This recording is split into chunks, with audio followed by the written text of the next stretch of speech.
Yes, hello everyone, Fáilte Ashkady, Cúilín Media. Welcome back to another weekend review show here on Cúilín Media. It's myself, Seamus Brady, joined by Liam White and Matthew Hurley to run through a chaotic weekend across the club championships with major headlines across all four codes in Gaelic football, Camogie, LGFA and Hurling. Lads, good to have you on the show. Good to have people in the comments as well. Back Peter Griffin, Pádraig Lennon, A2 leading the charge. Peter says, hey lads, before we look at all the action, apparently major blows in Naas with Philly McMahon gone. Some controversy over this. Apparently, was he pushed or did he walk? Conflicting reports. Any update? To be honest, I haven't heard too much about it. But we are going to jump straight in, lads. Peter also says here, commiserations, Liam. Thought at halftime you looked good to see your home. The Kilkerrin Clonberne lads through the kitchen sink at Ballyhale. Mullen and Cody scores just a grain of rice. Very well taken penalty from Adam Screeney. I mean, that is the obvious place to start. It was one of the two live games on TG Cathart today. Fresh off the back of it, how are we feeling? You were very close. The game, there's no doubt, was there to be won. Just those tiny little inches went in Ballyhale's favour. Yeah, absolutely. Look, I think it goes without saying our lads put in a great first half performance. Even watching it back just now, we did a lot of things right. Probably left a few chances behind us, but overall, I can't fault those lads for the effort. You know, the effort that they put in against one of the best sides, not just in Leinster but in the country. You know, some of the players that they have. Like I thought our half back line was absolutely terrific. I thought Ende Grogan, Keelan Kiley, Brecon Kavanagh, like the fact that they were going up against Adrian Mullen, Owen Cody, and TJ Reid from the half forward line, I thought they did absolutely exceptional. I thought Jordan Quinn. I think if we'd have won the game, I think Jordan Quinn would have been man of the match. I thought he was absolutely terrific at fullback. I thought the way he marked TJ Reid was just exceptional, to be honest with you. Charlie Mitchell in the first half, I said it during the week that if he gets a run of form, then he will destroy this Ballyhale defence. And look, he had 3 points by half time. Still did some good things in the second half. Was probably unlucky not to get a few more scores, but I thought he was unbelievable. Adam Screeney, look, one or two times his shoot maybe let him down a small bit, but he took the penalty well, got 2 good points from play. And his work rate was absolutely savage on the half forward line. Connor Slevin and goals, landing frees. You know, like there was just so many.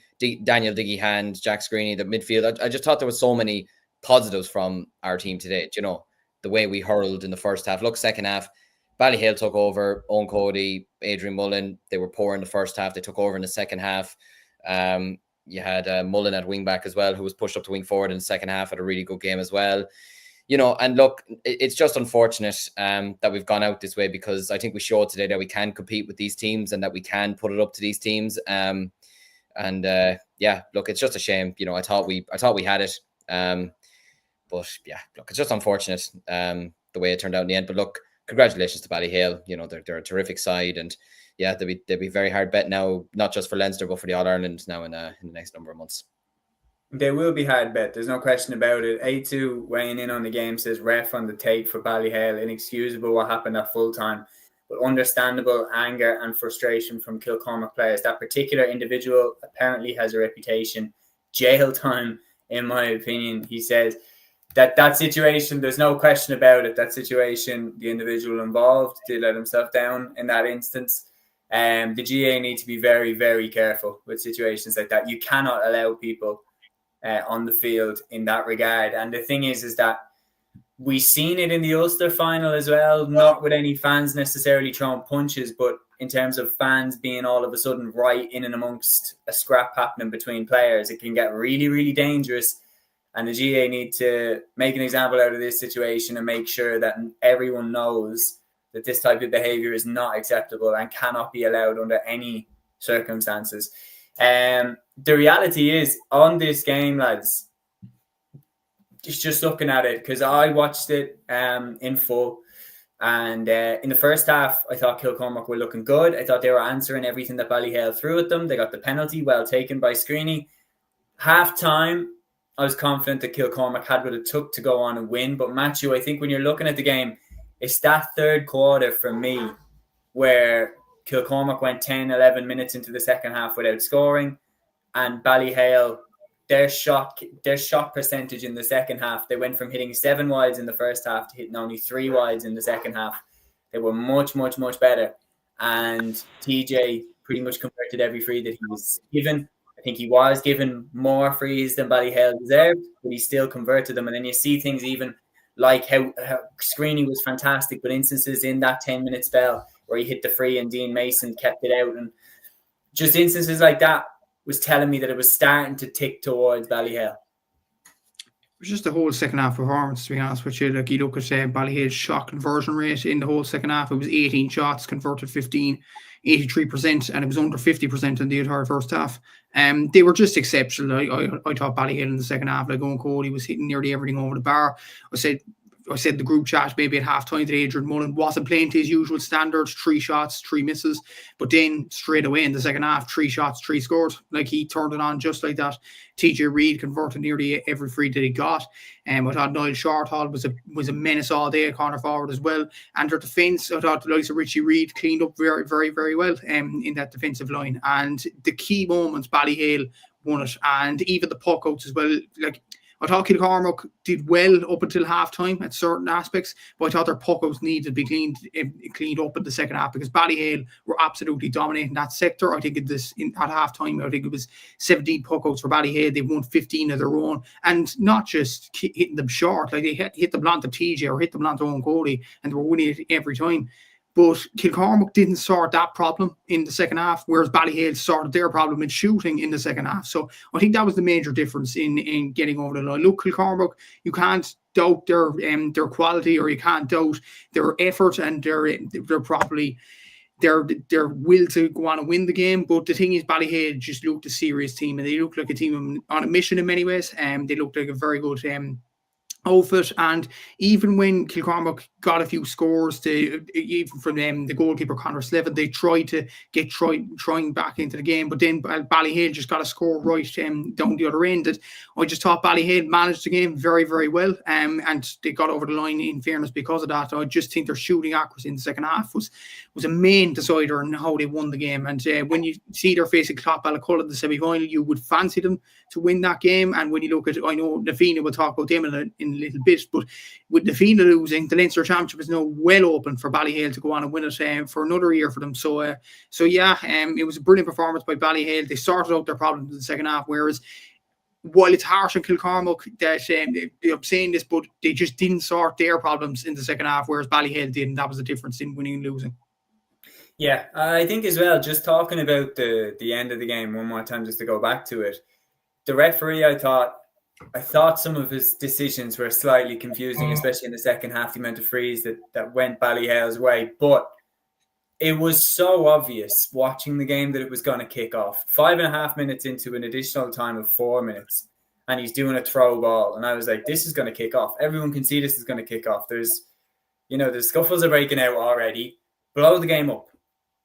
Even if Kilcormac score now, let's say they rattle the back of the net, game's done. You're going to blow it up when Dean Mason pucks the ball out. So wrap it up, because the scuffles are starting to break out. You allow one more play to go, especially with a throw ball, where that's very enticing for a scrap to happen.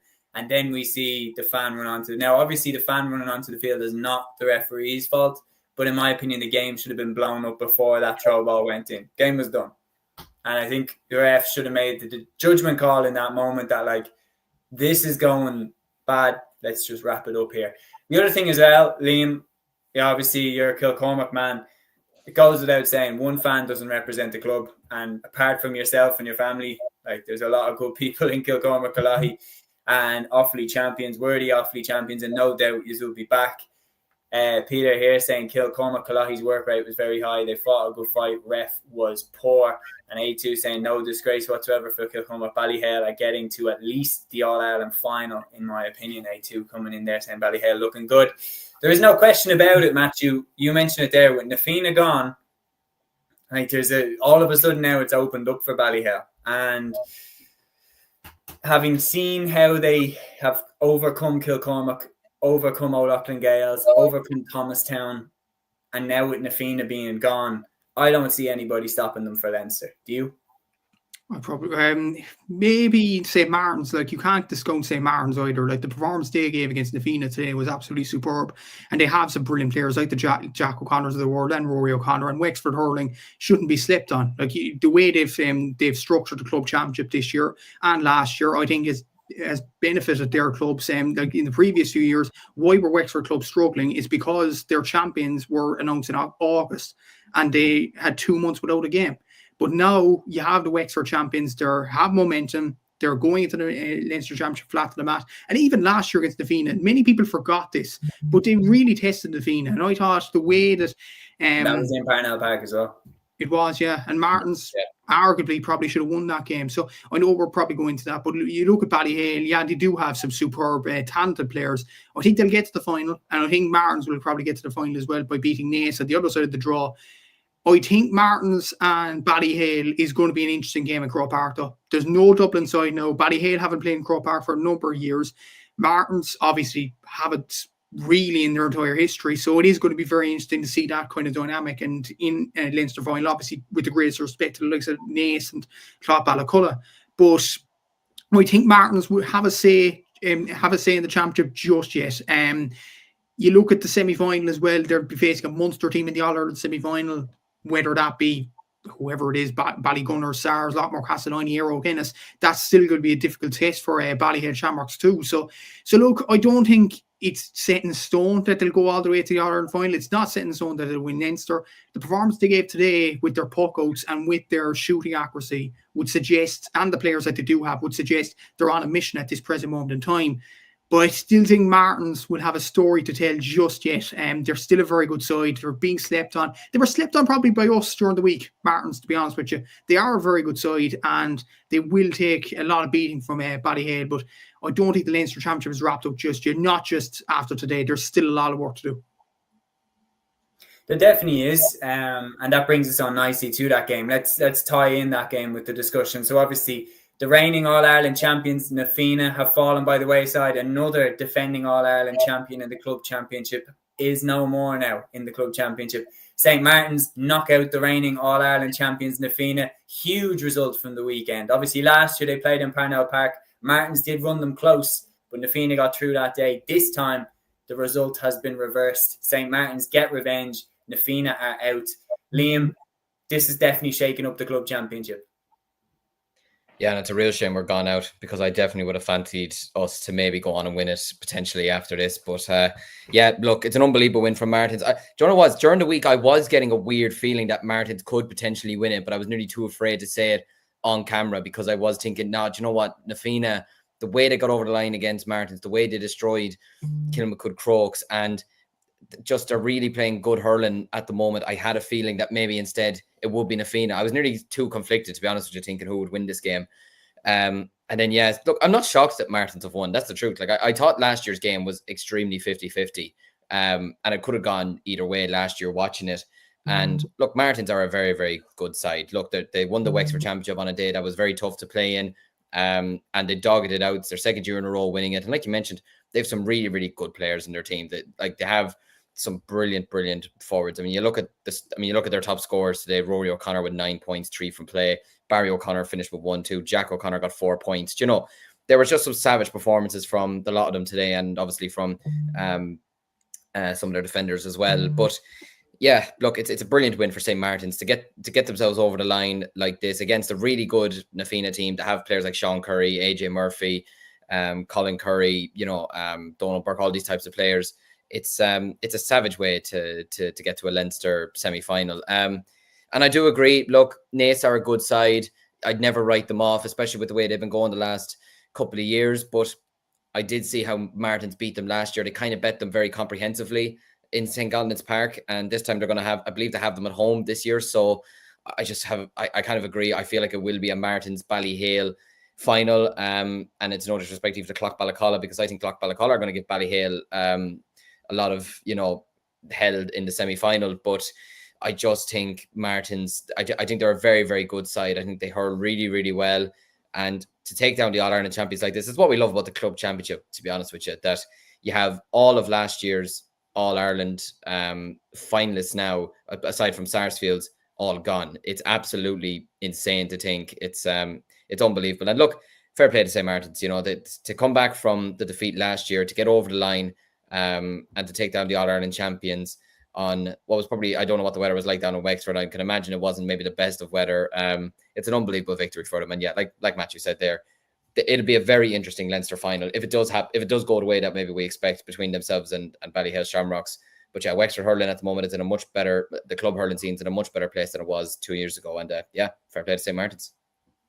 Definitely have taken it forward. There is no question about it. We have comments flooding in here, guys. Love to see it. King Guckian saying Ballyhale are favourites for sure. A2 St. Martin's are solid, but they're not beating Ballyhale. It's not set in stone, but it's open road for Ballyhale. Warning signs were there for Fianna after scamming their way past Lucan, is what A2 is saying.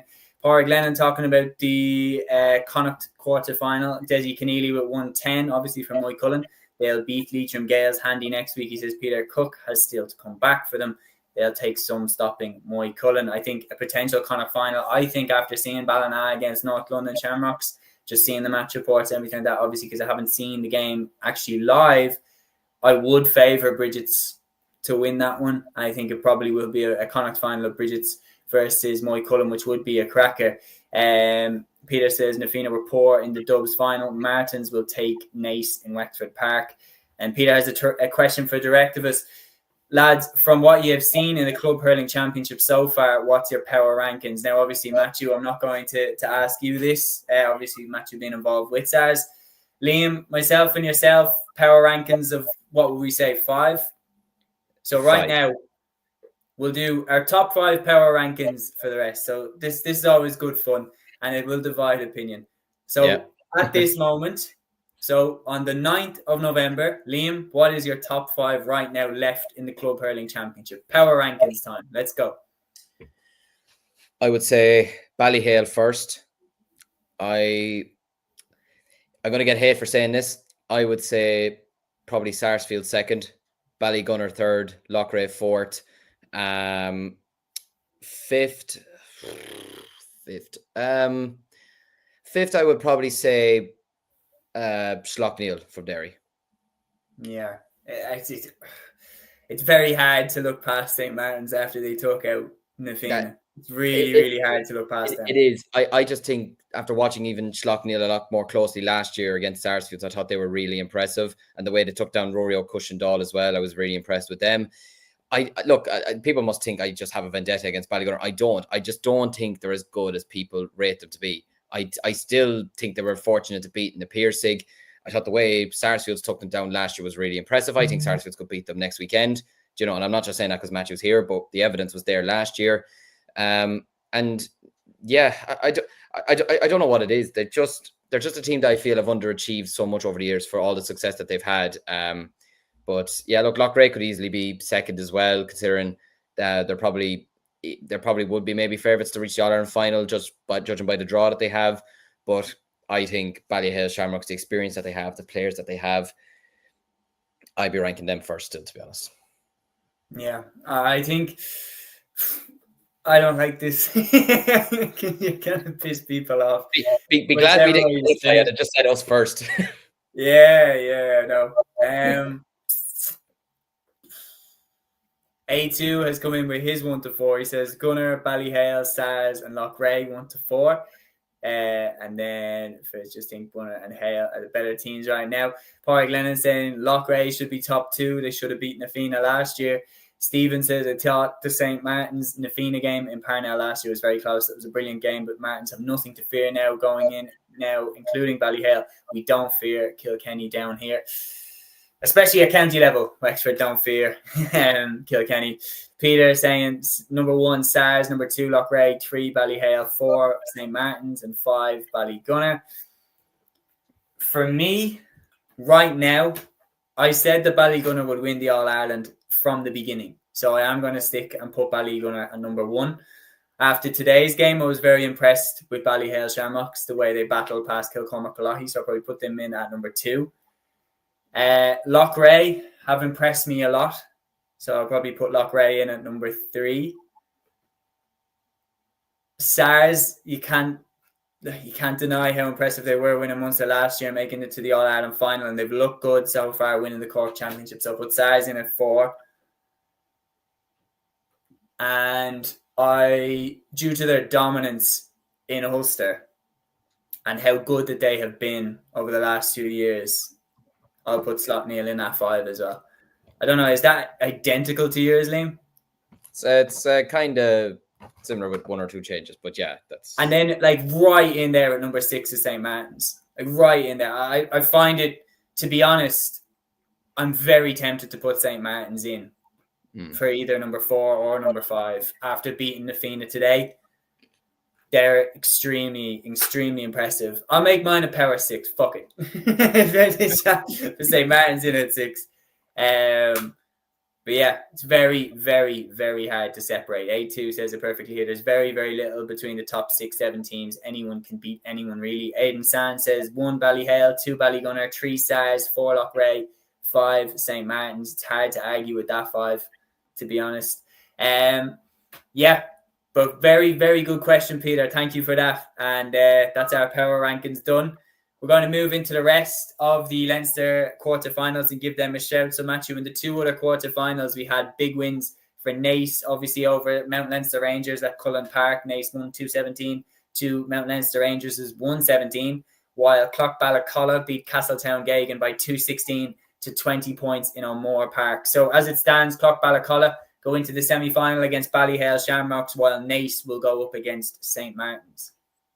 Yeah, I suppose the Mount Leinster Rangers and Naas game, first of all, it was level at half-time, 11 points to 1-8, with Naas getting the crucial goal in the first half through Charlie Sheridan. And the main turning point of this game was midway through the second half when Chris Nolan, main player obviously for Cardo and Mount Leinster Rangers, he got a second yellow card in 46 minutes. So that really swung the game in favour of Naas. Jack Sheridan again got a goal to make it 2-11 to 12 points. And that was before the red card happened. So I suppose that was a double whammy for Mount Leinster Rangers in more ways than one. It was 2-15 then to 2-15 to 17 points moving into the last 3 minutes, and then Kevin MacDonald got a goal. In fairness to Mount Leinster Rangers, they got a goal, they battled back, they were point down, but then Jack Sheridan and Simon Lacey got points to end the game on a high note for Naas, and they will now face St. Martin's in the Leinster semi-final, and that'll be good for them. To be fair for Mount Leinster Rangers, Chris Nolan did get sent off, but he got 7 points, so like that's almost like, I thought about a double whammy there in terms of the goal and the red card. It's almost like a triple whammy because you're losing a player, you lost the goal, and as well as that, you lost your best forward. So, like, Mount Leinster Rangers, in fairness, didn't have luck there. But to be fair, Kevin MacDonald from centre back today got 1-4 from play. So fair play to him for that. In fairness to him, for Naas, Jack Sheridan got 1 goal and 8 points. Simon Lacey got 4 points. And obviously Charlie Sheridan from wing back got a goal as well. So fair play to Naas for getting over the line. On the other side, obviously, Clough Ballacolla, they got over Castletown Geoghegan, and it was an interesting game. It was a very tight game throughout, in fairness to both sides in this game. Like at 60 minutes, it was 2-15 to 18 points to Clough Ballacolla. But Castletown, they gave it a right good go towards the end of it when Mark Heaney getting a point, Niall O'Brien getting a point as well from a free. And you were thinking, okay, Castletown could get back into the game. But then Stephen Bergen sealed the deal with a last-minute free to win the game 2-16 to 20 points, obviously. Willie Dunphy got a goal in the second half, a key goal midway through it for Clough Ballacolla. As well, another red card. Peter Clark got a red card for Castletown Geoghegan as well, just after 40 minutes. So that was a key decider in the game too. And Willie Dunphy actually got another goal in the second half. So he really was on fire in this game for Clough Ballacolla. He got 2 goals. Stephen Bergman got 9 points as well. Lee Clear had a good performance from centre-back, got 2 points. To be fair to Castletown, Niall O'Brien, brilliant player for Westmeath. Down through the years, he got 11 points from full forward. Peter Clark, before the red card, got a point as well. So look, some good performers on both sides. I would say that probably Ballyhale and St. Martin's would be expected to get to the final, but look at the two sides there. Clough Ballacolla, the likes of Stephen Bergen and all of them have some good inter-county leash players. And obviously from Naas's point of view, Jack Sheridan, if you keep your eyes off him, you could be in danger. So look, good wins for both Naas and Clough Ballacolla today, but majorly decided by red cards for their oppositions. Yeah, and the thing is as well is even though they had fantastic wins, they are going in as underdogs. But the one thing that we've seen so far in this club championship, as we do in basically every club championship season, is expect the unexpected. And just when a team starts to look good, that could be when they are taken out of the championship. So no question about it. Time will tell how those results will go. We're going to switch over from hurling to football now, and we're going to go up north to the Ulster Senior Football Championship Quarter Finals. And we're going to start off with the game that took place on Saturday night live on RTE. Kilcoo bringing an end to the dream of Loughmacrory. Their maiden voyage in the Ulster Senior Club Football Championship came to an end. Kilcoo 16 points, Loughmacrory 11 points. Matthew, was this just a case of experience for Kilcoo winning the day? Definitely so. I think Loughmacrory have a lot of young, talented players, the likes of McElhone and the likes of Rory McCullough especially, and obviously they do have it all over the pitch, the likes of Anton Fox as well. But the thing was, it was experience. Like you look at one of the matchups on the day, it was actually Niall Brannigan, who's 38 years of age, on Owen McElhone, who's 19. So that's like a double age gap there. But to be fair to Niall Brannigan, he stuck to his task. He was absolutely brilliant at cornerback for Kilcoo, as was the whole team. To be fair to him, Eugene Brannigan had a good display as well. I thought obviously Sheelan Johnston, the points he was getting last night, 4 points from play, really good display from him. Paul Devlin wasn't in the game as probably he would have expected in many ways, and he missed a clear goal chance towards the very end of the game to put the game to bed once and for all. But he took a brilliant 2-pointer in the second half, and he showed a lot of experience in this game as well. Kilcoo, look, they're down champions again. You can't really discount this Kilcoo team, and we've made errors on this pod, and we've made errors throughout the whole year as well of doubting this Kilcoo team, and a lot of people have done so online, saying that, okay, it wasn't a brilliant performance from Kilcoo, they might be beatable. This is how champions win. They win ugly. That's what Kilcoo pride themselves on. They are an absolutely brilliant side, not the greatest to watch, but they are a very good side. They scored 2 pointers, two 2-pointers, and they got 14 points from play. So if you're saying that they perform badly and play terrible football, you probably need to look at the stats again. You look at Loughmacrory, gets 7 points for play. Kilcoo got 14 points for play. That's double again. Like, you know, Kilcoo were, in a way, they were all over Loughmacrory. Like, Loughmacrory got a few frees from the likes of Backhelhome and obviously the likes of Park Mina, corner forward, but it didn't look like they were ever going to win the game. Look, they've had a brilliant year. They won their first Tyrone championship in history, and that shouldn't be discarded.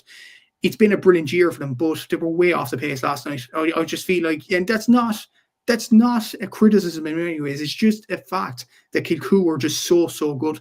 And they are on a one-way ticket to win this Ulster Championship. They would have been disappointed by the Éire game last year, but they are a very, very good side. No doubts about that. And even look at their scores. They got 8 different scores last night, including the likes of Devlin, the likes of Sheelan Johnston. But even Darrell Brannigan from centre-back popped up with 2 points, captain leading from the front. Anthony Morgan got on the score sheet, Niall Rooney, Ryan Johnston, Caleb Doherty, and even Sean McCusker off the bench, who's a younger kind of talented player. But he came on and still set the high standards. So, look, this Kilcoo team is on a one-way ticket, I think, to the Ulster Championship. They are a very, very good side. A lot of people might argue, Scotstown, Newbridge, Moycullen for the All-Ireland, if you're going that far. This Kilcoo team cannot be taken lightly. And I know we'd all love a different prediction, and we'd all love it to be a fun prediction, but this Kilcoo team ain't going nowhere. Do you know, they do. They remind me how people talk about them. They kind of remind me of like a UFC, because obviously I'm big into UFC. I mean, if you watch the spot for 2 seconds, you know I'm big into UFC. But they kind of remind me of like a UFC champion that constantly wins by decision, that just like wrestles their opponent down to the ground and just wins by decision. And it's kind of boring, but like they just know how to win. The thing is that you cannot deny with Kilcoo, they know how to win. They know how to close the game out. They know how to nullify your strengths, and they should not be written off at all for the Ulster Championship and beyond, because I'll put them as my favourites to win Ulster now. I know I said Éire Kilkerrin from the get-go. That aged well. But you think you can't look past what Kilcoo have done. And we have Stephen Conlon here who says, I was at the Kilcoo versus Loughmacrory game. Kilcoo nullified McElhone and McHugh really well. Aaron Brannigan was unreal. They looked really good. Some block by Ryan Johnston at the end of the first half. Some block by Darrell Brannigan, at the end of the first half. A2 says Kilcoo looked a very well-oiled and drilled machine. Very boring, though. And Peter, he asked us to do the same thing for the hurling. And Matthew, you can answer this, so I'm going to throw this one to you first. He says, lads, your football power rankings as it stands now. So this one always gets good debate. Football power rankings 1 to 5 as we stand now on the 9th of November 2025. Matthew, I'll go to you first. Right. Number 1, Kilcoo. Number 2, St. Bridget's. Number 3, Moycullen. Number 4, St. Finbarr's. And number 5, Ballyhale St. Enda's. There's so many teams. There's so many teams. No matter who we say, we're going. Limo, do you want to take the wheel? I'm going to agree for the time being and say Kilcoo. I'm going to say Moycullen second, St. Bridget third. I'm going to say Scotstown fourth, and I'm going to throw one out there: the Downs fifth. The Downs. I think the Downs are a very, very good team, and I think the Downs. We'll find out very soon against Bowden. Yeah, they could be better with Tullamore next weekend, and this could age horribly. But look, I may as well throw one out there. Yeah, I think the Downs are a very good team. When you've Luke Loughlin in your side, I think you've got every chance possible. But I would agree. I think Kilcoo, watching them last night, I'll be honest, I will say I thought a lot of the scores last night were really good. Like, I thought a lot of the scores that were taken from both sides were excellent, to be honest with you. And look, I'm a big fan of Mahon, but obviously he didn't have the impact that you would hope. But look, he is 19 at the end of the day. I still think he's going to be a terrific player over the years. But yeah, look, Kilcoo just did what they had to do. I kind of agree. I didn't feel like they were going to lose the game. Watching the second half, I felt like they kind of had it somewhat under control anyways. But yeah, I probably would rank them at the moment. You could maybe, from my perspective, maybe switch Scotstown and Moycullen, maybe, potentially. Like, especially seeing the Scotstown result today and seeing even the scoreline was probably fairly kind to Nave Quinlan in a way in the end, because Scotstown were fairly much on top throughout the majority of the game. But yeah, look, I'd go with Kilcoo for the moment. It's really, really difficult, Peter, here. We'd love to get all of your predictions, lads, on terms of the power rankings, everything like that. Pádraig is saying Moycullen at 1, Kilcoo at 2, Ballyhale at 3, Bridget's at 4, Finbarr's at 5, and Dingle at 6. He's taking my approach to the world. Add in an extra team if you can't. Peter says Kilcoo 1, Moycullen 2, Bars 3, Bowden 5, a tie. Bowden 4 and a tie 5. Aidan says, I've noticed from Kilcoo that they're not a 2-pointer team. They always go for 1-pointers. Paul Devlin, only man on the team who does 2-pointers. Again, that's kind of similar to your UFC champion, a wrestler going in against a striker, not trying to do the flashy stuff, just do the basics well and you'll win the game. And that's kind of something that Kilcoo have done in the Ulster Championship as well as the Down Championship. Interesting, though, for all the success that they've had, they've only won 1 All-Ireland, so I know that they will want to capitalise on it and get another to kind of separate themselves, because we have had a lot of teams now over the last few years, and don't worry, lads, I am going to come back and do my power rankings. I'm not trying to escape it. But you look at, like, Kilmacud Crokes, you would think that they've been around for years. They've only won 1 All-Ireland. Glen were around for a few years. They got 1 All-Ireland. That's when you look at, like, Currafin, then you're like, holy shit, like, what a team. Like, to capitalize on their moment the way that they did and to win as much as they have, when you see how good Kilcoo are and they've only won 1, how good Kilmacud are and they only won 1, Glen the same. It's very, very, very impressive what Currafin did looking back in hindsight. Pádraig saying could be an All-Ireland matchup between the Bars and Kilcoo, met in the 22 semi-final. That went extra time in Portlaoise. Matthew, I'm sure you remember it well. I'll go with my 5 now. So I'm going to go with Kilcoo number 1. I'm going to go with Ballyhale St. Enda's number 2. I'm going to go with I'm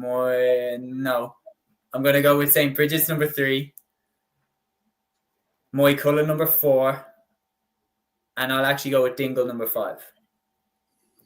So apologies, Matthew, I'll have to run away, but I was very impressed with Dingle in the Kerry final. Very, very impressed. And I think you look at the talent that they have, the Mark O'Connors, the Tom O'Sullivans, the Paul Gainey's, I'll pit them in there. But I think, again, that could be one that ages terribly if we see obviously them fail to get out of Munster. Interestingly as well, A2 has been talking a lot because Newcastle West obviously fell by the wayside at the weekend. We'll move to that next. after the rest of these Ulster games. So that's coming up next, guys. But I just remembered we haven't actually covered all the Ulster games. So let's get back onto that track first. The next game that had a lot of eyes on it this weekend by virtue of being BO on TG Cahir was the clash of Sean O'Leary Newbridge against Madden Rapparees of Armagh. That one was in the athletic grounds. Lads, we all went for Sean O'Leary Newbridge to win this game. They are being underestimated. Liam, did we see another example of why they're not to be underestimated in this game? Comfortable enough win? Yeah, 100%. No, they were very, very comfortable here.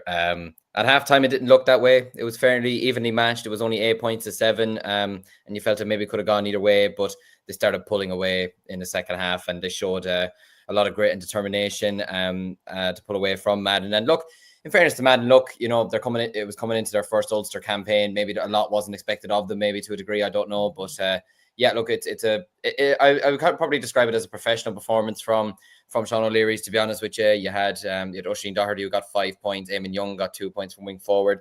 Sam Young got 2 points from full forward. So Conor McAteer got 4 points as well. So it was overall a really, really positive performance from them. Yeah, look, it's a great statement win to go away to Armagh, to put 18 points past them and only conceding 12 points as well, 6-point victory.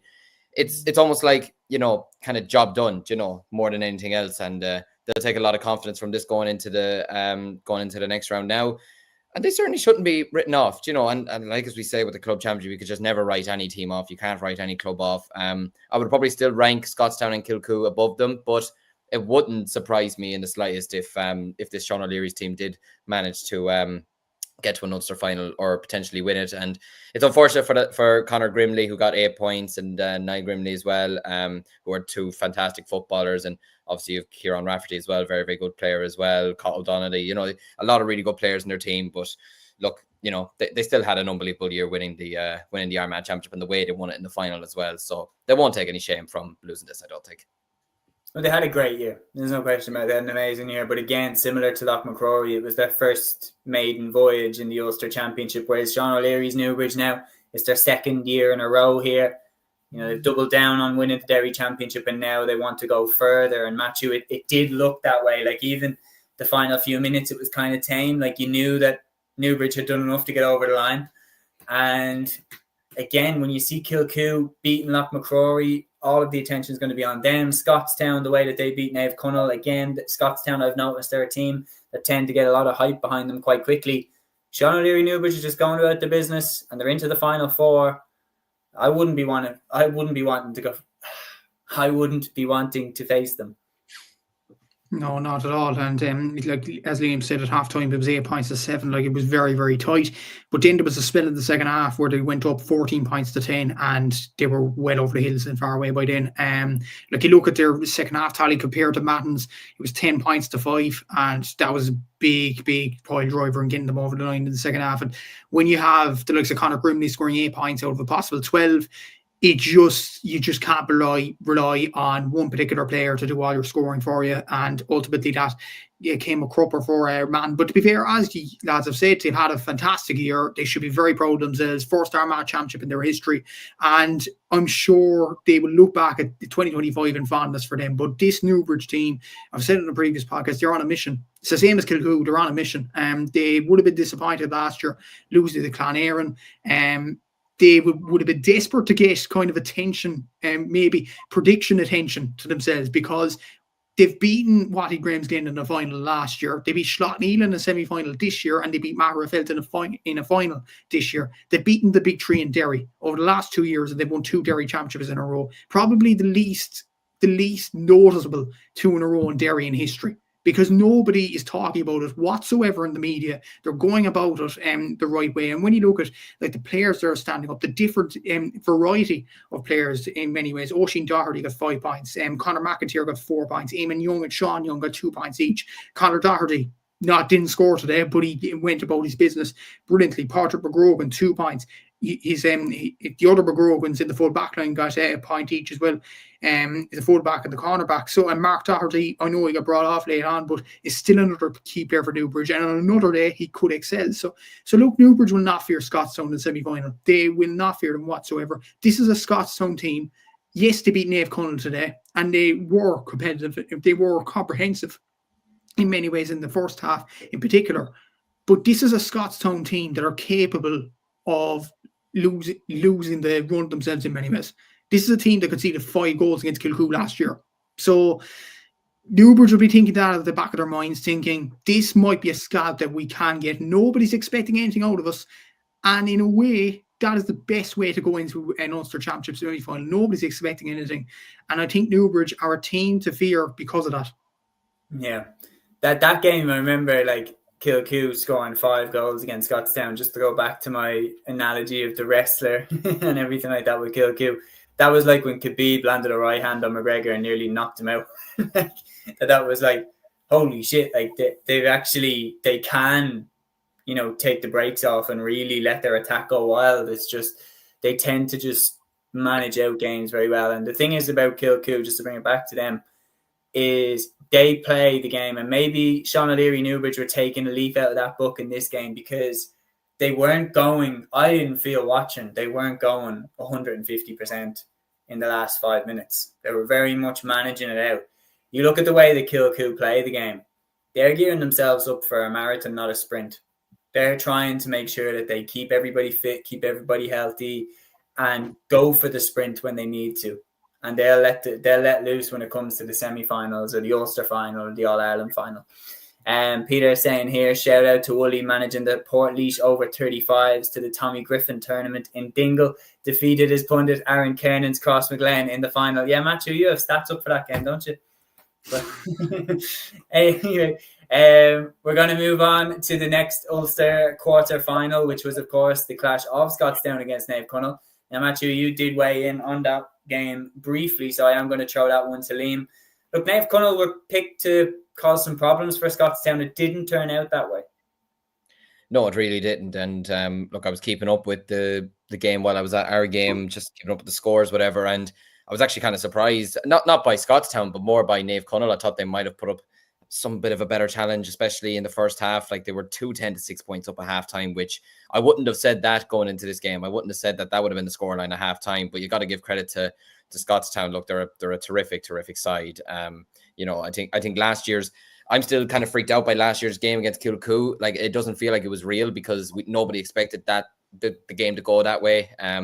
But yeah, look, it's a brilliant win for them. You had Darragh Murray getting 2 goals. You had strong performances from Max McGuire, Kieran Hughes, Jack McGarren. The really, really positive performance from all of them. And yeah, look, the scoreline in the end probably reflected more positively on Naomh Conaill's side, getting a couple of scores towards the end to make the scoreline look a small bit more respectable. Amazingly, Rory Beggan didn't score in this game. So, I mean, that's something at least that Naomh Conaill could take away from it. But they held the goalkeeper scoreless. Yeah. I know, it's impressive, isn't it? But Jesus, football's turned into a joke when we're saying the goalkeeper's held scoreless. But they do well to keep the goalkeeper scoreless. Yeah.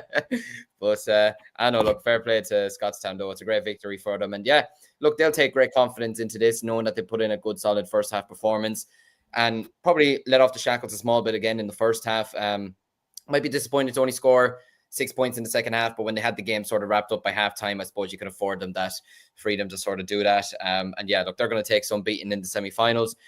And look, it won't be easy. It absolutely won't be easy for them, but I do still expect them to head on to the Ulster final. And I think we could be in for a cracker, to be honest.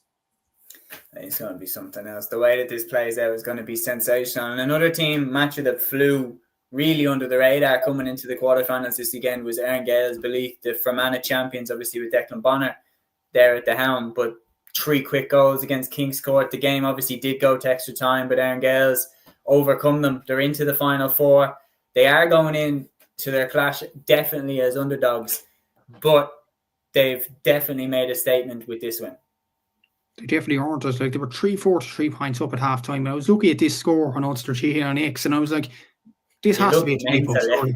Like, it was unreal. The 3 goals in the first half were brilliantly taken by Jack McCann, Ulton Kelm, and Owen Johnston. And you were thinking, we could be definitely on for a shot. But look, King's Court, it was a shock that they lost. But you have to give them a lot of credit for recovering the way they did in the second half, even though they probably at stages didn't deserve to. Like, Erne Gaels, by looking at match reports anyway, and other people at the game talking, Erne Gaels definitely deserved the win. But Cian Shackleton was one player for Kings Court that definitely got them back into the game. Obviously, Meath star Jordan Morris got them well back into the game as well. To be fair to Jordan Morris, he was out a night out on Friday night with the All-Stars. So look, fair play to Jordan for actually coming out and performing well for his club. You have to give him a lot of credit there. Cormac The manager was definitely on the phone to him. Don't think we go anywhere near that back. Cormac Yarg got the goal midway through the second half for Kings Court. And Cian Shackleton again came up with a moment of brilliance. And obviously Morris got the 2-pointed free to level it, to bring it to extra time to make it 3-8 to 114. But to be fair to Erne Gaels, 2-pointers, 2 in a row from Oisin Kelm and Ryan Lyons, 2 from Anna Seniors. Definitely got them well on course to win this game. And then Shane Rooney finished it off with a free at the very end. And you look at the Kelms in particular in this game, Aegon got 1 point, Ulden Kelm got 1 in this game. Oisin Kelm got 3 points from play, including a 2-pointer in this one. Oran Johnston from corner forward got 1-2. Ryan Lyons got a 2-pointer as well, and Jack McCann a goal from centre back. And I think that is a brilliant win for Erne Gaels. Look, they'll be underdogs going into the Kilcoo game. But look, it is a brilliant story for Erne Gaels in many ways. I know they won for Manor Championship last year, but a lot of people weren't expecting them to go on a run in Ulster. But for Kings Court, a lot of people expected them to make a run at Ulster, and for Cavan football in general. But just thinking for Cavan football, I heard a lot of talk about Dermot McCabe and not many people happy about that appointment. And they're looking at the fixture list in the Alliance League and not particularly happy with that either. I think Cavan could be in for a rough season next year, but it sounds of what's going on behind the scenes. And this Kings Court loss doesn't really read well for Cavan football either. Yeah, no, it definitely is a worry. It's always a worrying time when the club scene isn't going strong. Peter saying mad how Sean Rafferty only started as a regular last April and secures his first All-Star. Some story, absolutely. I mean, and the clip of obviously Sean Rafferty's dad, being all emotional at his son winning an All-Star, that was pretty touching stuff, and just shows what it means to people around the country, obviously, to get an All-Star, to see a family member obviously win one. So big congratulations to Sean on his first All-Star. And Meath as well, their first All-Star since Stephen Bray won it in 2007. Incredible that it's been 18 years since they had an All-Star, but obviously that gap has been bridged.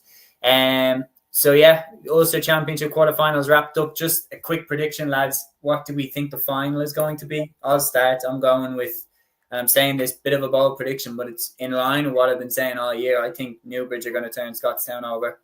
And I think Kilcoo will beat Erne Gaels. And I think that will be a final then of Kilcoo against Newbridge. And I think Kilcoo will probably shade it from there. Any disagreements? Kilcoo Scotstown. And who's going to win that? Fuck. Gee. Go on, do it. Go on. Do you know what? I've already thrown out so many stupid predictions. Scotstown for Ulster. Why not? Take back what I said. Scotstown replace Kilcoo. Why not? I don't care anymore. My head's gone. Scotstown for Ulster. Why not? Fair play. We're sticking with the power angles, though. We're going to make a reel out of it. But let's move on. We're going to put the two Connacht Senior Football Championship quarterfinals together because there were two games that had clear favourites. Moycullen were clearly favoured to beat Shamrock Gaels at Kilcoyne Park, which they did by 120 to 1-9, while Ballina did beat North London Shamrocks by 115 to 10 points at the Connacht GA Éire Dome. Matthew, I'll come to you for these two. Thoughts on these two games? Two relatively straightforward wins, and now they're both into their respective Connacht semi-finals. Moycullen against Leitrim Gaels, and of course Ballina against St. Bridget's. If you ever thought Moycullen were very, very comfortable in their game, they were 10 points to 1-3 up at half time, and that was always a game where you looked at it and thought Moycullen looked like winning it from the very off in this one. As mentioned before, obviously, Desi Keneally with 1 goal and 10 points. That was a brilliant tally from him. Fionn McDonough got 4 points from play as well. Niall Walsh got 2 points. Johnny Maloney got a point. Paul Kelly. David Wine there as well. So, look, they had a brilliant performance, Moycullen, and business-like, I would say, getting over a decent Shamrock Gaels. So they knocked Éire Strandil out of the championship. So to put them away at ease the way they did, you have to give them a lot of credit for that. Credit to Dagnans from Shamrock Gaels. They got 1-5 between them. Shane got 1-1 at corner forward, where well, I don't know, is his brother or his cousin, family member anyway, in league, got 4 points from centre forward as well. So good performance from both of them. But ultimately, they came up with Crupper, Shamrock Gaels. In terms of the Ballina North London game, I was looking at it midway through. I was looking at it. I think it was 9 points to 1-6 level.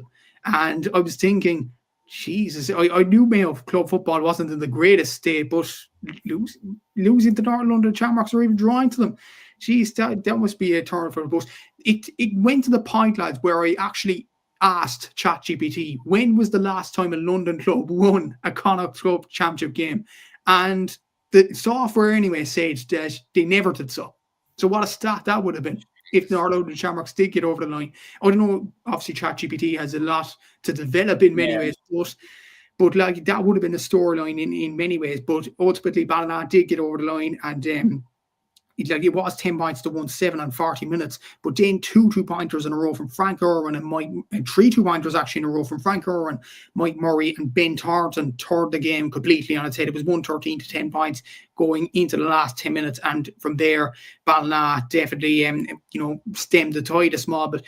And 3 2-pointers in a row from a Mayo club. Mayo, pick these players, please. This has been the problem for Mayo in the league and the championship, and I'm blue in the face in saying it. You struggle on 2-pointed kickers. Frank Irwin is certainly one. Start him for Mayo in the league and start him at the championship as well. He's a fantastic player. Why are you letting go of him? Like Ben Thornton, I know he came on as a sub in this game, but he's still a very good player. Evan Regan had a very good display as well. He only scored 2 points in this one, but we've seen from Evan Regan down through the weeks that he's an absolutely excellent player. So if Ballina could kick 2-pointers, that's a sign for Andy Moore, and pick these players for the Alliance League next spring. Yeah, Porrick here saying London and Ballina were level in the 48th minute. And then Ballina pushed on. There's no question about it. It definitely was getting nervy at stages for Ballina. The longer that went on, and definitely there, if you're looking at the clock and you're into the final quarter and you're still level, I've no doubt that as that game would have got on, North London would have been growing in confidence that they would have been capable again over the line. But the reality is what I've seen in the club championship is it just doesn't matter a job. You get yourself through whatever way, whatever you have to do, get yourself through, because as long as you're into the next round, it really doesn't matter how you got there. It doesn't matter if you look great. It doesn't matter if you've been shit. If you're in the next round, you're in the next round and you live to fight another day. And how many times in the club championship have we seen teams look fantastic in a quarter final and then get knocked out in a semi-final? Porrick Pierce's last year looked unbelievable, turning over Currafin, lost to Calera Strandhill when nobody was expecting that in the Connacht final. So even though Ballina didn't look that impressive against North London Shamrocks, they're still in the final. They're still in the semi-final against St. Bridget's. Now, St. Bridget's look great, beating Pierce's, but I wouldn't be stunned if Ballina beat them, just because the club championship is so unpredictable. I favour that Bridget's will do it, but you'd be a brave man to put down a serious amount of money on it. Smart parents here saying, wouldn't be surprised if Martins beat Ballyhale in the Leinster final, coming from an Athena man. Look, there's no question about it. You just can never ever predict it ultimately, confidently. But there's no question. I think Moycullen probably have a higher ceiling. Moycullen or Bridget's from me for Connacht as we stand right now. We're going to move into the individual football finals then, which took place in Aaron catching strays here from A2. Aaron predicted Newcastle West to win Munster. That can't be topped. But Newcastle West did lose the Limerick final today. Mungret St. Paul's defeat Newcastle West by 12 points to a goal and 5. Incredible victory. And Matthew, fair play to you. You called this one.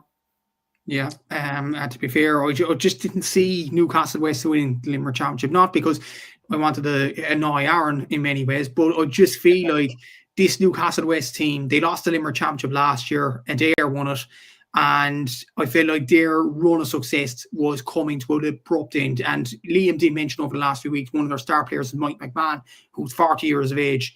If you're relying on a 40-year-old, look, you're not going to win much club championships. Look, that's just the fact of life of it. And in this game, Mungret actually never lost the lead. Or Newcastle West never led in this game. Mungret always had control. They were 5 points up, 5 points, 3 up at half time. They got a 2-pointer at the start of the second half through Brendan Giltanan, if I pronounced that correctly. That's a bit of a weird name there. But he got a 2-pointer at the start of the second half.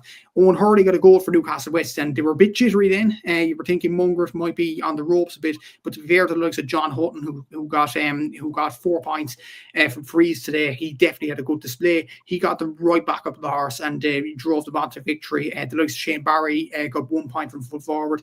Giltanan got obviously the 2-pointer. And you look at them, even Darragh Sullivan got a point, so did James Killian. And when you look at the forwards, actually, 5 out of the 6 forwards from Mungret scored. So you have to give him a lot of credit for that. Oisin Moss got a point as well. And even for wingback Frank Corcoran got on the score sheet. So it was a brilliant performance overall from Mungret. And look, for Newcastle West, to have 3 different scores on the day, only Mike McMahon, Ian Corbett and Owen Hurley scored. That really isn't good enough to win a Limerick Championship final. And look, fair play to Mungret, brilliant achievement for them. And this has been a club on the up for years now. They won the Intermediate Championship in Limerick 2 years ago. They pushed Kilmacud from Cork all the way in that Munster Intermediate semi-final a few seasons back, or Munster final, should I say. I think Mintown Castlemaine got beaten in the semi-final by Kilmacud. So that was a Kilmacud team that pushed St. Pat's Cúilín from Armagh all the way, and St. Pat's Cúilín got to the Armagh final against Matton this year. So that just proves how good this Mungret team is. They will be a difficult test for Dingle in the semi-final in Munster, but you would expect Dingle with the talent that they have. Yes, Mark O'Connor's gone back down to Australia, that's a big loss. But you would expect still Dingle, with the quality that they have, the Gainies, etc., that they will get over the line against Mungret. But a fantastic achievement from Mungret and everybody in the club. I didn't fucking know that Mark had gone down to Australia. Make some adaptations to my power rankings there. I'll stick with it. Tell with it. Here we go. Just put the bars 5th. What? Just put the bars 5th. Okay, we will stick down south. We had another county final on over the weekend. This one wasn't particularly close, though. The Tipperary Senior Football Championship final saw a 21-point victory for Clonmel Commercials. They beat Kilcoo Scotstown by 126 to 1 goal and 5 points. And as well, touching as well to see Shane Ryan, obviously celebrating, the recent passing of Philly Ryan. Obviously, yesterday we have Anon Dealish. We passed on our deepest regards on the last episode of the pod. We'd like to do it again. Obviously, rest in peace, Philly Ryan. But a big win for Clonmel Commercials and a meaningful win as well to get over the line in the county final. And by God, did they perform in this one now? They did. No, it was a complete performance. And it's almost like they were playing to, there was like an extra motivation for them in this final as well, which is, look, obviously you don't want that the motivation is something like that, but it's kind of fitting that they have won the championship in his memory after what's happened over the last couple of weeks. And I believe Shane Ryan as well was asked to come up as well to lift up the cup alongside the captain as well, which was a beautiful tribute as well. There was a lovely picture online of an opposition player come from Kilcoo Scotstown, sorry, can't butchering their name, but there was a touching tribute from a player going up to sympathize with him after the final whistle as well, which was beautiful to see. And look, it was just a complete performance. I mean, like, they were it was only 3 points in it at halftime, but second half they kicked on and they were absolutely unbelievable. I mean, to be fair, 116 in one half in the second half is unbelievable shooting, to be honest with you. You had Michael Quilvin, who's one of the best footballers to ever play for Tipperary, finishing with 1-1. Rose Peters with 3 points. Keane Smith with 6 points. Sean O'Connor with 6 points. Jack Kennedy with 5 points. So they had scores from all across the field, which was really, really impressive. Reducing their opponents to 1 point in the second half as well is extremely, extremely good going as well. So, look, fair play to Clonmel. They could use this motivation now in the Munster Championship as well. You never know. Never write off a tip. Club Lockmore got to the final last year, so you just never know. But, like you mentioned there, yesterday, congratulations to Clonmel Commercials. Beautiful tribute that they've won it for Philly and for Shane as well. And, look, massive congratulations and big win for them at the tip football final. Absolutely. So Peter here saying very emotive scenes after for the Ryan family. Nice tribute by Darren McCarthy on Friday night too as well at the All-Stars. Yeah, that was very, very nice. Matthew, I'll come to you next with action from the Munster Senior Football Championship. Obviously, we had the quarter-final taking place between Éire, Óg and Rathgormack. We shaded this one to Rathgormack based off what they did last year against Dr. Crokes and the challenge that they put up to them. Éire Óg did shade it, but it was a tight game. I don't know what you're thinking about Rathgormack, Seamus. I backed Éire Óg during the week. So, yeah. Who did I back again? I don't remember. I was praising Rathcormac, but I said Éire Gaels would win in the end because of their clear seniors. I don't want any reminder of VAR today, man. I can't even fucking remember if I. Yeah, like now that you're making me doubt, I'm pretty sure. Let the comments judge it. Let the comments judge it. I'm pretty sure I'm Peter, if you're here. Yeah, it's delusional time already. It's not even an hour. Well, it is an hour now. We're getting delusional already. Jesus. Yeah. All right. Anyway, on this game, Éire Gaels, look, it was a brilliant performance. Well, to be fair, Rathcormac really put it up to them throughout the game. It was a 4-point game, and actually it was 1-11 to 16 points going down the home stretch with 5 minutes to go. In this one, Rathcormac were really putting up a test. But then Mark McInerney turned on the power burners in this game. He got 2 points from frees, and he got a 2-pointer for free as well. So 4 points in the last 5 minutes for him. And James Power did get a 2-pointer for Rathcormac to try and bridge the gap, in fairness, towards the very end. But Éire Gaels just pushed on and won this game, to be fair to them. And they were very good in fairness. At halftime, there were 12 points to 1-6 up. The Rathcormac goal from Stephen Curry kept them in this game, but Mark McInerney was absolutely superb. Actually, according to Scorpio, lads, Mark McInerney got 16 points today. Yeah, that's crazy. I seen articles as well. That's unreal. Masterclass. That's unreal. To be fair to him, that is absolutely superb. I know Iggy Muguero and Dean Ryan, fellow Clare seniors over the last few years, got a point each as well, but that's serious scoring. That's probably the performance of the weekend. I'll put it that way. Like, that is an absolutely brilliant display from him. When you look at it, they've actually broke down Scorpio, to be fair. 8 points, 8 1-pointers, 4 of those from frees. And he got 4 2-pointers and 3 2-pointers from frees. So, it was absolutely exceptional in so many ways. And he was in the top 10 scorers list in the All-Ireland Senior Football Championship for a while, up until maybe the semi-finals of the final as well, Mark McInerney. So, to be fair, he's had a very good year, inter-county and club. So, you have to give him a lot of credit over that. For Rathcormac, gave the Stephen Curry and 1-1. Jason Curry got 6 points as well. Conor Murray got 2 points. James Power with a 2-pointer. Billy Power also got a point this game. They deserve a lot of credit for their run in this season's competition. But Éire Gaels are now 1 game away from a Munster final, where they will play St. Finbarr or Clonmel Commercials in 2 weeks' time. So it will be a difficult game for them. There's no doubt about it. Whoever comes out of that quarter final, but they'll be definitely up for it. They certainly will. There's no question about that. We're going to move over then to the LGFA Provincial Finals that took place across the weekend. And Liam, to be honest, I'm going to put these two together because there isn't much to break down here. It was Kilkerrin Clonberne and Kilmacud Crokes hammering teams that we predicted that they would hammer. I mean, you read the scoreline here. In a provincial final, Kilmacud Crokes 321, St. Bridget's 9 points in Castlereagh. And then in Leinster, Kilmacud Crokes 513, Tinahely 1-8. The level of dominance now the Kilmacud Crokes and Kilkerrin Clonberne have over the provincial championships is unparalleled. It's nearly unfair, to be honest with you.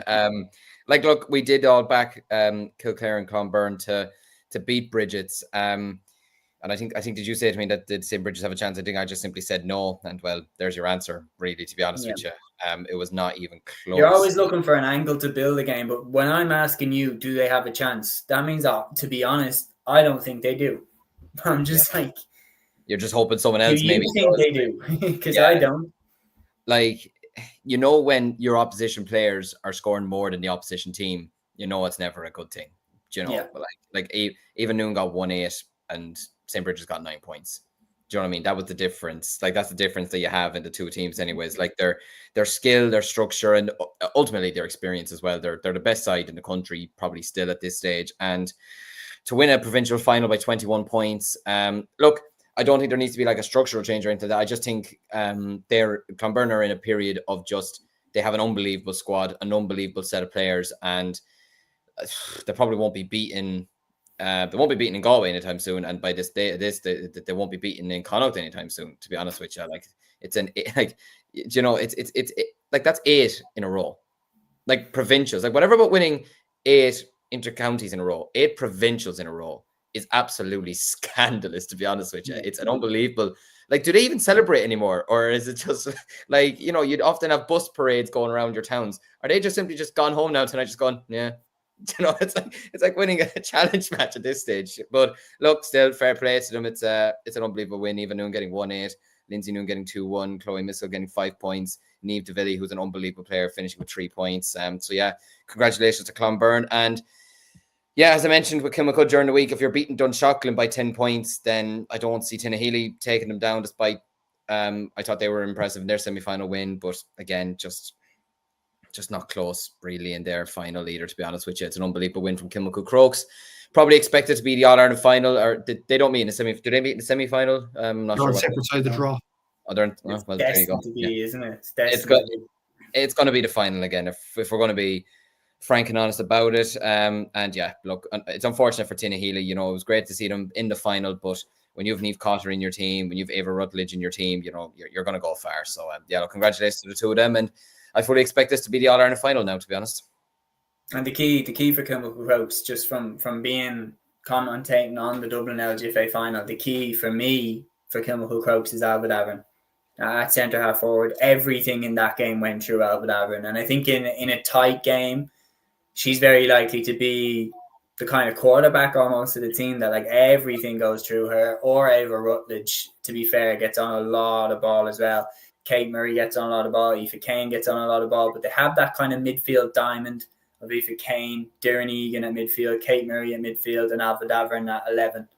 And Éire Rutledge drops, but they tend to get all the ball. So it's going to be very, very interesting to see if Kilkerrin can stop that again like they have done in previous seasons, because that diamond that Kilkerrin have, you could argue, is their key as well. Nicola Ward, Louise Ward, Siobhan De Villy, Olivia Divley at 11. That's the key players right there. So it'll be very interesting to see how they match up again this year, because last year's final was superb and Kilkerrin got over the line that day. Look, lads, we did it for 2 of the codes. I'm saying that we do it for all 4 of the codes now. We'll do the power rankings for the LGFA and Camogie. There's a very good question by Peter, and we'll keep the trend going.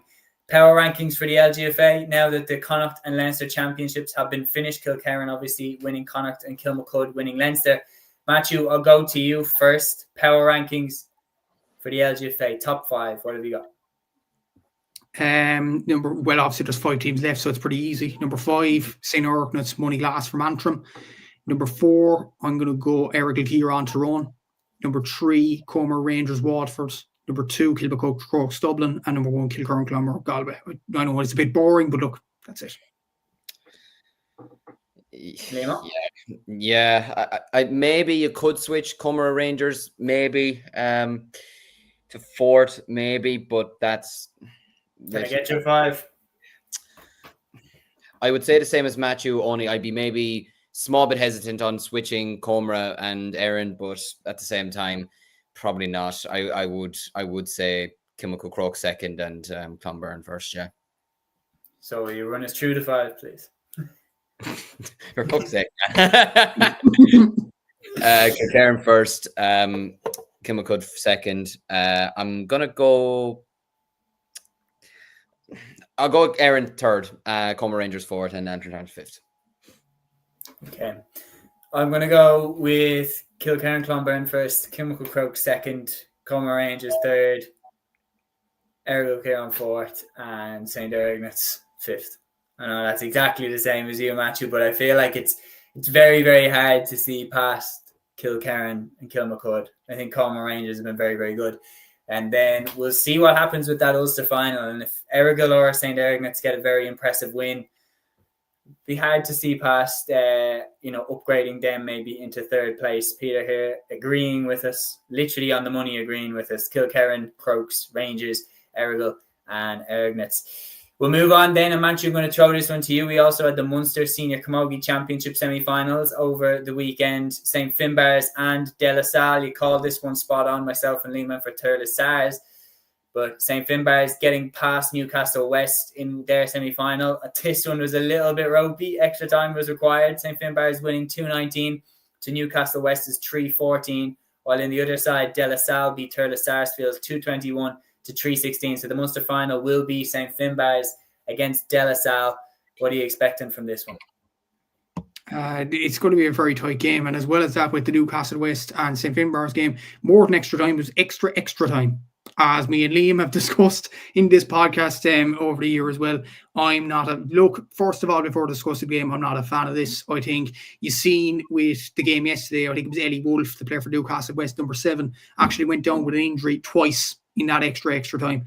And the Corsi Rovers manager, the Southern Star, actually talked about this in Camogie locally in the senior championship in Cork, and she's saying there could be an injury for a player. That nearly happened yesterday.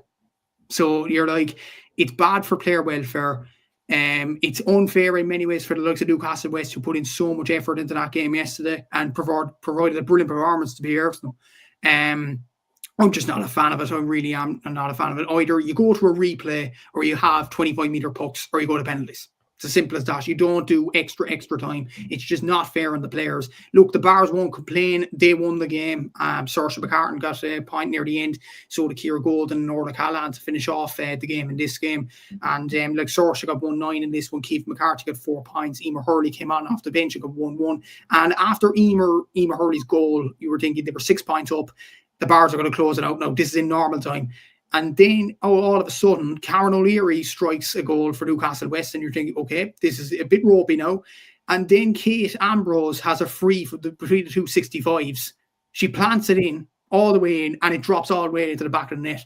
And I see the Clubber clip go around. Hayley Ryan was the commentator, Camogie player for Cork herself, saying, Mother of Divine. That probably has to be quoted here. It really does. It was a magnificent ending of the game. I probably don't think she could finish that sentence, to be honest, because there were kids watching. But look, it was a brilliant end to the game, and Newcastle West definitely deserved a whole lot out of it. Kate Ambrose then got a goal in extra time, not the first period of extra time, that is.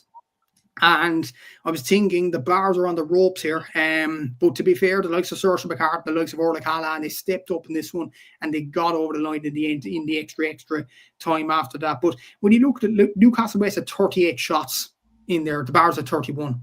And this was a game where the Bars were at home. So you would imagine Newcastle West could feel very, very aggrieved in many ways not to get over the line. Look, the Bars, it's almost like Kilcoo, what we've been saying earlier on the show.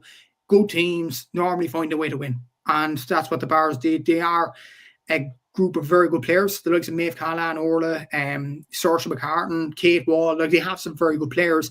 It was just about getting over the line, and they got over the line. Look, you have to give a lot of credit to Newcastle West. Rebecca DeLee, she's a Limerick senior. She got 5 points from play. You have to give a lot of credit for players like that, in fairness. And look, they pushed the Bars all the way into Oker, and they deserve a lot of credit for that. But ultimately, the Bars will face Newcastle West De La Salle in the final in the Munster Championship. And it was a brilliant performance by De La Salle. They won this game 221 to 316. And this wasn't extra time or extra time. This was after normal time in 60 minutes. That's a high-scoring game, I have to say. Fair play to De La Salle, fair play to Turtle Sarsfields for putting up that kind of a number. Maggie Gostel got 2-4 from playing this one. Beck Carton got 10 points, 6 from frees, 4 from play. Abby Flynn got 5 points. So you have the inter-county experience there on that team from De La Salle. As well as that, a girl called Abby Milan got 2 points. Now, John Milan is in the backroom team for De La Salle Camogie team. I wonder, is that John Milan's daughter? I'm not entirely sure now. I'm stand corrected on this. I think it might be. I could be wrong, but I think it is. Does she love her county? There's no doubt. No doubt. No doubt. If John has anything to say about it. Yeah. I love my club. Yeah, exactly. I think she got 2 points in this game. So you would see, if she is related, she probably is related to John. Let's be honest. She does get it off John, I'd imagine. John was a fantastic hurler, obviously, himself, and it was a brilliant display from him. A bit of a mention as well I have to give out of one of the De La Salle players, and this has been mentioned on social media over the last few weeks. A girl called Keely Corbett-Barry. You might know her for the Waterford Camogie team. She's on the Cormer Rangers LGFA team, and she's on the De La Salle Camogie team as well. So that's some achievement. You have to give a lot of... I talk with Callahan's down through the weeks, but Keely deserves a lot of credit for doing it, for doing Camogie and LGFA simultaneously towards the end of the year. And she's an absolutely brilliant player for Waterford Camogie team as well. So probably one of the stories of the year in terms of the individual standpoint as well. But it's De La Salle and St. Finbarr's at the final now, and they're on the same side of the All-Ireland draw as Ballyhale Shamrocks and Clonduff from Antrim and Down respectively. So they'll definitely fancy their chances in getting to an All-Ireland final, both of these sides. It's just obviously they have to go through each other in the Munster final, which is going to be such a huge test. But if De La Salle can do it, it's an incredible achievement there that you're talking about with Keely Corber, because to win like provincial honours for one player with two different clubs is absolutely unbelievable. But I hope that they don't do it, because then that's another prediction fucked for me. So I really hope that St. Finbarrs get over the line in the Munster Championship. No, nothing personal, De La Salle, but I just need these predictions to come through big time. Peter saying, lads, what did you make of the Camogie Doc episode 1? Matthew, you were talking about it on the last one. It was very good, no question about it, and hopefully we see more of this in Camogie, no doubt. So is there anything left, lads? Is there anything left to discuss, or are we? Well, I suppose there's junior, intermediate. Take us away. You plug as well that, obviously all of the results are on the Instagram page. I'm actually big shout out to yourself for sorting that. But what out of the intermediate or junior games stood out to you? Yeah, so Carrickmacross from Monaghan, Cúilín from Cavan, and Clonmel Rachleys from Tyrone all made it to the Ulster Intermediate Football Championship semi-finals. So congratulations to all them involved there. In the Leinster Intermediate Hurling Championship quarterfinals, Commercials from Dublin, Ratode from Meath, Lusma, if I pronounce that correctly, Liam, from Offaly. Lusma, yeah. Lusma, and Danesford from Kilkenny Sound for that. It all progressed to the semi-finals of the Leinster Intermediate Hurling Championship. In the Munster Junior Football Championship, the semi-finalists confirmed were Clonmel from Tipperary and Waterford from Cork. Watch out for them. I've watched them through the weeks. They are a very good side. They beat Shamrocks from Waterford by 25 points. And that was in Waterford. So they are a very good side, Waterford. The likes of Conor Hanlon there, they have an excellent team. Mark Linehan exactly as well. In the Leinster Junior Hurling Championship quarterfinals, Clane from Kildare, Clonett from Laois, and Davidstown, Court, the Cuddy from Wexford all progressed to the semi-finals there. In the Ulster Junior Hurling Championship semi-final, Laffey from Derry are into the final. In the Leinster Special Junior Hurling Championship semi-finals, I don't know why it's called special. That's what Leinster GA were naming it. Longford Slashers from Longford and Amsterdam from obviously the Netherlands and Europe are into the final of that competition. So obviously we love GA progressing overseas. So it's good for Amsterdam to get to the final there. In that competition, in the Connacht Intermediate LGFA Final, congratulations to Caltra Cooans from Galway, who won that competition. In the Leinster Intermediate LGFA, congratulations to St. Fecans from Louth, who beat Ballina from Kildare in the final after extra time. In the British Intermediate LGFA Final, Holloway Gaels from London won that competition, so congratulations to all involved there. Probably one of the stories of the weekend next, in the Leinster Junior LGFA Championship, Moycullen from Kilkenny. I talked about them a few weeks ago. They're now the Leinster champions. It's a fantastic achievement for Kilkenny LGFA. They have been progressing. They've been trying to progress over the last years. They beat St. Column Kills and Meath 1-5 and 1-4. Brilliant achievement for everybody involved in Moycullen there. And I've seen on Instagram, Kate Nolan, who's a Kilkenny Camogie player, actually plays for the Moycullen LGFA team. So it's actually brilliant to see LGFA and Camogie kind of intertwine in many ways. And it's brilliant that Kilkenny LGFA is on the up. It's great to see that. In the Ulster Junior Camogie Final, Burdini Oak from Antrim won that competition. And in the Junior B Camogie Final, Carrickmore from Tyrone beat Derry News from Armagh. So very good result from them. And then there was a few on Sunday as well in the intermediate and junior grades. Kilmina from Mayo have won the Connacht into the intermediate semi-finals in Connacht. They beat Caltra from Galway after extra time. In the Munster Intermediate Football Championship quarterfinals, Corfin from Clare progressed to the semi-finals. As well as that, Bullock from Cork, another side that I've watched down through the weeks, to beat Thurles Sarsfields at Tipperary, have some brilliant players. And also the manager, Ray Keane, is the Cork under-20 football manager for next year, and he's a Kerry man. He's Peter Keane's brother. So look, we'll see how that all progresses. And Bullock have some brilliant players like Paul Ring and Luke Casey and all them. So wishing them the best of luck in their Munster endeavours. In the Ulster Intermediate Football Championship quarterfinal, the last one of the weekend, actually there was no result there. We'll move on. In the Leinster Junior Hurling Championship quarterfinal, Barrow Rangers from Kilkenny progressed, beating Drumcullen of Offaly in that quarterfinal. In the Connacht Junior Football Championship quarterfinal, St. Crone's from Roscommon progressed in that competition. Burt from Donegal, that's my favourite name of a club over the weekend. I love that name. I don't know what it is. Just Burt. I love it from the Muppets, obviously. Not the Muppets, Sesame Street. Long night. In the hour 15. So that was the last of the junior and intermediate games over the weekend. So a lot of action there. Absolutely, a lot of action. Peter says, lads, great review. Thanks a mil. Have a good week. see you Thursday evening. We'll see you then, Peter. Thank you for being on with us for another episode. I'm not going to wrap it up just yet, lads, because I think it would be unfair for us to somehow not talk about the history that was made on Friday evening. David Clifford obviously winning the Footballer of the Year. Have to talk about that. John McGrath winning the Hurler of the Year. Darren McCarthy, Young Hurler of the Year. And of course, Finbarr Rorty winning the Young Footballer of the Year. But let's start off with the Footballer of the Year award. David Clifford wins his third Footballer of the Year award. Unbelievable stuff. It's getting very hard to say that this guy is not the greatest of all time. I mean, if you're saying that he's not the greatest of all time, I can see the arguments for that. But what I will say is, for sure, I've never seen somebody at their peak look as good as David Clifford does playing. He's absolutely sensational. He's the only player in the 21st century now to win 3 Footballer of the Years. It's absolutely incredible stuff. And he is nowhere near finished. No. Yeah, like my own grandfather is 89 and he said he's never seen a better footballer in his life. Like, he's just an absolute freak of nature.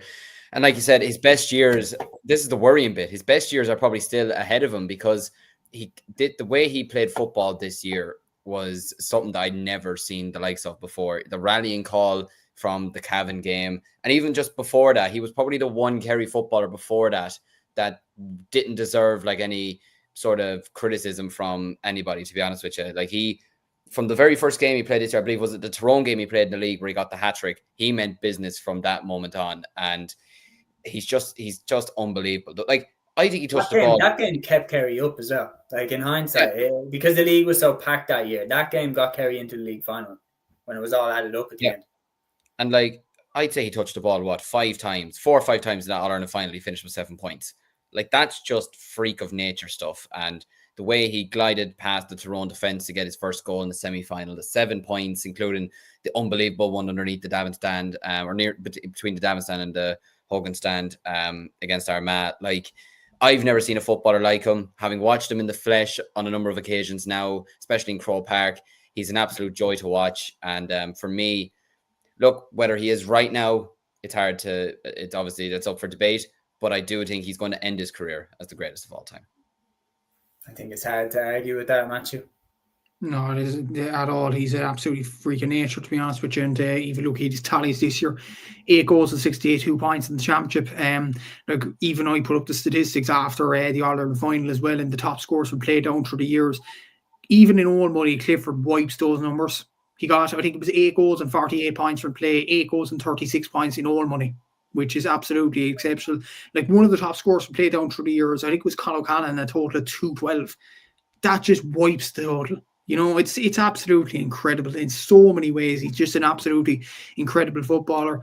And honestly, Seamus, if you're not calling him one of the greatest of all time, you're either a Dublin fan, a Cork fan, or you just don't know football. It's as simple as that. Like, he's just an absolutely incredible footballer, and he's probably the greatest we've seen down through the years as well. And the way he drags his sides back into games and things like that as well. Liam mentioned the Tyrone game. I can even go as far as club. With Fossa, he is the main reason why they're sailing at intermediate the way they are up at finals, semi-finals level in Kerry. Yeah. Because of him. Like, he's just an absolute freak of nature. He's an incredible footballer. And yeah, I don't think anybody's stopping him and winning a 4th Footballer of the Year. I know even going back to the 70s and 80s, like Jack O'Shea is the most decorated one, winning 4 Texaco Footballer of the Year. That's what Fintan O'Toole was saying next. David Clifford is going to win the 4th Footballer of the Year award. I don't know when, but he's going to win it at some stage. He could do a Messi, like April underwards. You know, he could do that and more potentially. That's very possible, isn't it? It's just the question then is who's going to be the Ronaldo to Messi? You know, the second best of all time. I just wind up all the Ronaldo fanboys in the chat, and then we'll, there we go. Yeah. But there's no question about it. In my opinion, he's definitely the best I've ever seen. And I think, you know, when people talk about putting attributes together and everything like that, you know, you take the speed of this fella and the accuracy of this fella and the power of this fella. He's like a combination of that. He's the size of someone like I don't know. Like, what is he, 6'3", and he glides around the pitch as if he's like a 5'10" speedster. And then the way that he's able to just drop the shoulder and lose someone is absolutely terrifying as well. There's no Ibrahimovic. doubt about it. The history that he's made winning that third Footballer of the Year is absolutely incredible. Now, this has been a little bit salty perhaps, but I still don't fully think that he was nailed on Footballer of the Year in 2023. We didn't give it to him that year. Yeah. We went, but I'd never ever want to knock the guy. He was still amazing that year. He still was, and he definitely was still a worthy recipient. I just gave it that year. I think we awarded it on Clough to James McCarthy, I believe, that year. But there is no question about it. He would have been a worthy recipient that year, no question, and he was. But it's very hard to say that he's not the greatest right now, and that the fact that he is as well kicking into his main period of career, it's pretty terrifying to see where he comes in. The one thing that we can say, lads, we're blessed to see David Clifford right now. 3 Footballer of the Year, is the only person to do that in the 21st century. You're right, Liam. This guy could be the Lionel Messi of Gaelic football in terms of he could just clean up with the Footballer of the Years, and we could see legendary players not get one, like the Rian O'Neills and people like that. They could be like the Xavi and Iniestas, like where somehow they didn't get one over their career. But lads, we are blessed to see David Clifford. 3 Footballer of the Years, history made in the 21st century. Nobody else has done that. Unbelievable stuff. Also on Friday, the Hurler of the Year was announced. It was John McGrath. The 3 of us predicted that he would win it. But Matthew, when you're talking about clutch throughout this year, it was highlighted. I think I saw Wooly Parkinson talk about it, that just in all of the big moments of the year, that is when John McGrath stood up. You know, you're talking about the goal that he got in the Limerick game, how amazing he was in the Clare game away from home, in a game that really was a big reason why Tipperary even got out of Munster in the first place. His performance in the semi-final against Kilkenny, and then his performance in the All-Ireland final. John McGrath turned up when it was time to turn up, and that's why he's Hurler of the Year.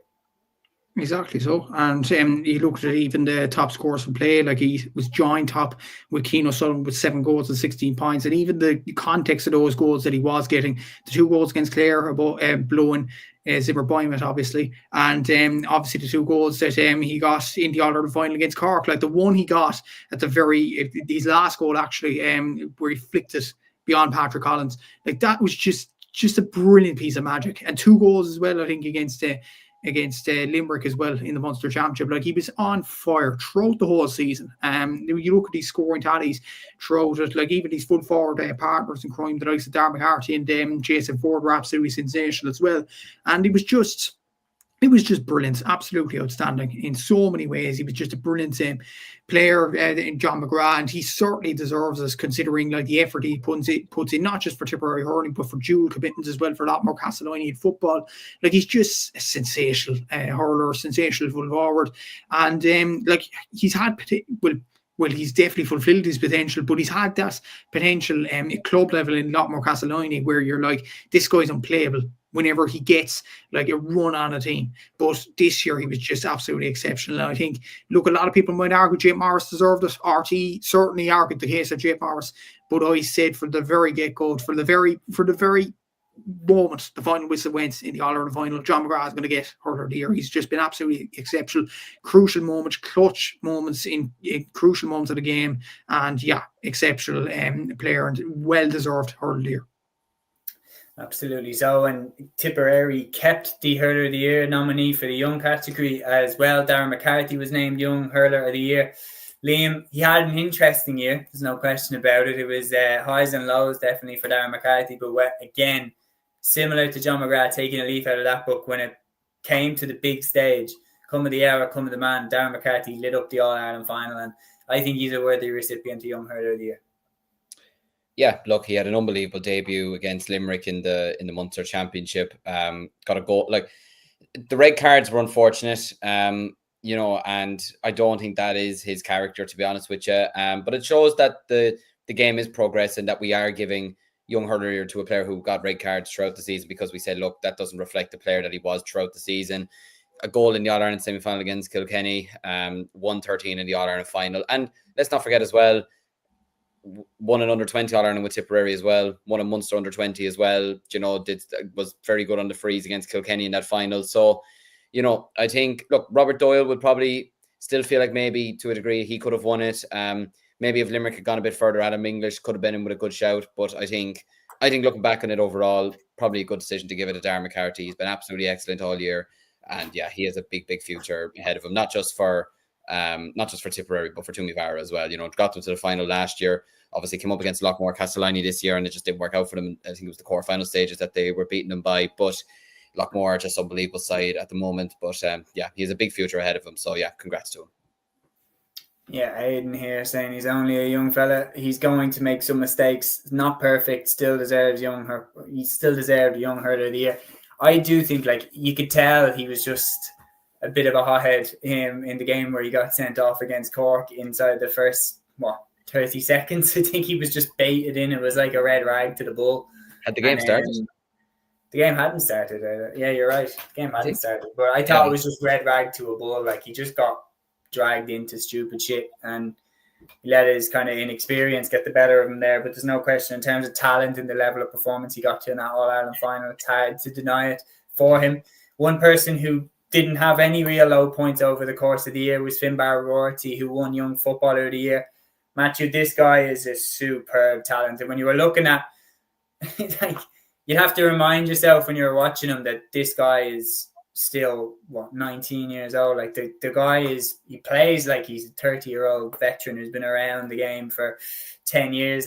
He's so good, and he's going to be nailed on this Donegal team now for years to come.